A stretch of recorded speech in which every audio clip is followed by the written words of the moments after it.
Hello, ഇന്ന് ഇതു അവിടെ 56 കേട്ടോ. മേക്കപ്പ് ഒക്കെ സ്റ്റാർട്ടായി. റിൻഡിയാണ് നമ്മുടെ മേക്കപ്പ്. അപ്പോൾ ലാസ്റ്റ് വീഡിയോയിൽ ഞാൻ സാരി ഏതാന്ന് ചോദിച്ചൊരു റീൽ ഇട്ടിട്ടുണ്ടായിരുന്നു. അപ്പോൾ അതിൽ ഏറ്റവും കൂടുതൽ കമന്റ് വന്നത് ബ്ലൂവും പേർപ്പിളാണ്. അപ്പോൾ ഏതാന്ന് നമുക്കൊന്ന് കണ്ടാലോ. അപ്പോൾ ഇതാ ഈ ബ്ലൂ കളർ സാരിയാണ് കേട്ടോ ഞാൻ സെലക്ട് ചെയ്തത്. ഫസ്റ്റ് ടൈം ആട്ടോ ഞാൻ ഈ കളർ ട്രൈ ചെയ്യുന്നത്. അപ്പോൾ എനിക്ക് ചേരുന്നുണ്ടോ എന്നൊക്കെ ഒന്ന് കമന്റ് ചെയ്യണേ. ഇത് ജോർജ് ഹാളിൽ വെച്ചിട്ടായിരുന്നു നമ്മുടെ ഫംഗ്ഷൻ. ഇത് തോപ്പുംപടിയിലുള്ള ഒരു പുതിയ ഹാളാണ്. അത്യാവശ്യം സ്പേഷ്യസും ആണ്. നല്ല ഇന്റീരിയർ വർക്കൊക്കെ ചെയ്തിട്ടുള്ള ഒരു ഹാളാണ് കേട്ടോ. ഡെക്കറേഷൻ ആണെങ്കിലും വലിയ ആർഭാടമൊന്നും ഇല്ലെങ്കിലും നല്ല സിമ്പിൾ ആൻഡ് എലഗൻ്റ് ആയിട്ട് തന്നെ അവർ ചെയ്തു തന്നു. ഇതുവാണെങ്കിൽ ഫംഗ്ഷനിൽ വലിയ ബഹളവും കാര്യങ്ങളൊന്നും ഉണ്ടായിരുന്നില്ല. ഞാൻ വിചാരിച്ചത് ഈ ഡ്രസ്സൊക്കെ ഇട്ടിട്ട് ആൾ ഭയങ്കര ബഹളമൊക്കെ ആയിരിക്കും എന്നാ, പക്ഷെ അങ്ങനെയൊന്നും ആയിരുന്നില്ല കേട്ടോ. നന്നൂസിൻ്റെ 56 വെച്ച് കമ്പയർ ചെയ്യുമ്പോൾ ഞാൻ കംപ്ലീറ്റ്ലി ഫ്രീ ആയിട്ടാണ് ഈ ഫംഗ്ഷന് നടന്നിരുന്നത്.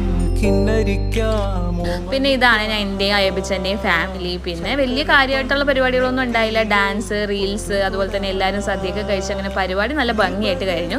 ഇതാണ് എനിക്ക് ഇഷ്ടപ്പെട്ട 2 ഫോട്ടോസ്. അപ്പോൾ അത്രയൊക്കെ ഉള്ളൂ. ബൈ.